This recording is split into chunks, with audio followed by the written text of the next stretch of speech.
High court supreme কোর্টের উল্টো দিকে যদি হাওয়াই চপ্পল পরা মহিলা দাঁড়ান, এই যুদ্ধটা যদি এই রকমের হয় এবং তার সঙ্গে যুদ্ধটা যদি জনতা বনাম মমতায় দাঁড়িয়ে যায়, নিশ্চিত হার জানলে এই ধরনের কথাবার্তা তো বেরোবেই।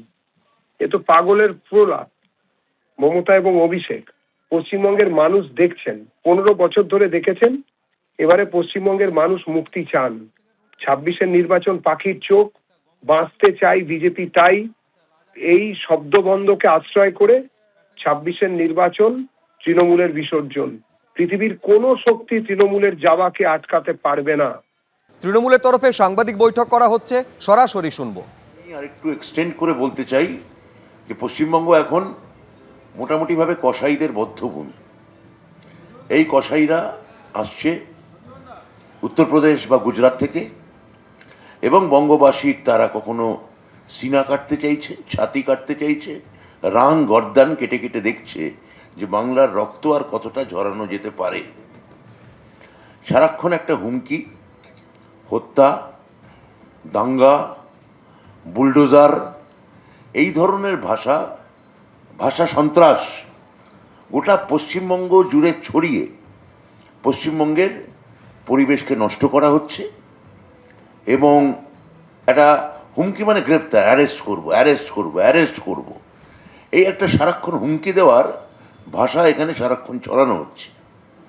মনে রাখতে হবে, কিছুদিন আগে দিল্লির প্রাক্তন মুখ্যমন্ত্রী শ্রী অরবিন্দ কেজরিওয়াল যেদিন ছাড়া পান বিনা শর্তে, এবং সেদিন দিল্লির আদালত যে আইনজীবী, মানে আমাদের কেন্দ্রীয় সরকারের আইনজীবীকে বলেন, যারে আপনার তো কোনো দোষ নেই, আর আমি এই কারণে ছাড়ছি, আপনাদের কাজটা তো হয়ে গেছে।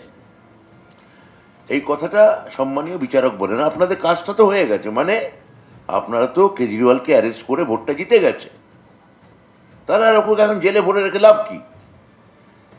এই যে সারাক্ষণ একটা গ্রেপ্তারি এবং এই ধরনের সন্ত্রাসের ভাষা, মনে রাখতে হবে এই আমাদের আইপ্যাকের মতো আপ দলেরও একটা কনসাল্টিং এজেন্সি ছিল, যার কথায় ওই গুজরাটে গিয়ে আহমেদাবাদে আপ দল একটা বিরাট র্যালি করে এবং গোটা আহমেদাবাদ শহর সেদিন রাস্তায় নেমে আসে। তার পরের সপ্তাহে ওই আপের যে কনসাল্টিং এজেন্সি, তার প্রধানকেও ইডি নোটিশ পাঠায় এবং নোটিশ পাঠিয়ে অ্যারেস্ট করে। এটা বিজেপি যেটাকে করছে, এটাকে অনেকটা আমরা বলতে পারি এটা একটা মাধ্যাকর্ষণ। মানে আমরা তো ইকুয়াল টু এমসি স্কোয়ার জানতাম, আর এখন এখানে বিজেপি যেটা করছে সেটা হচ্ছে যে ই স্কোয়ার, ডাবল ই। এই আবহে কেন্দ্র, বিজেপি এবং কমিশনকে এক বন্ধনীতে রেখে আক্রমণ শানিয়েছেন অভিষেক বন্দ্যোপাধ্যায়। ময়নাগুড়ি সভা থেকে অভিষেক বন্দ্যোপাধ্যায় বলছেন যে নরেন্দ্র মোদী, অমিত শাহ যখন ইচ্ছে হচ্ছে তখন ইডিকে পাঠিয়ে দিচ্ছে। একদিকে হাইকোর্ট আর সুপ্রিম কোর্ট, আর অন্যদিকে হাওয়াই চপ্পল পরা মহিলা। নরেন্দ্র মোদী যখন ইচ্ছা ইডি পাঠিয়ে দিচ্ছে, সিবিআই পাঠিয়ে দিচ্ছে। একদিকে নরেন্দ্র মোদী, অমিত শাহ, শয়ে বিজেপির নেতা, 10টার উপর মুখ্যমন্ত্রী, 20টা কেন্দ্রীয় মন্ত্রী, নির্বাচন কমিশন, প্যারামিলিটারি ফোর্স, তার সাথে ইডি, তার সাথে সিবিআই, তার সাথে সুপ্রিম কোর্ট, তার সাথে হাইকোর্ট, তার সাথে অর্থবল, আর অন্যদিকে একজন হাওয়াই চপ্পল পরা মহিলার, তার সাথে 10 কোটি মানুষ। এটাই জনগণের ক্ষমতা। জনগণের ক্ষমতা। বাংলায় আবার চাই মমতা।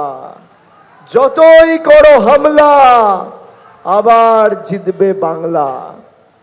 এবিপি আনন্দ, এগিয়ে থাকে, এগিয়ে রাখে।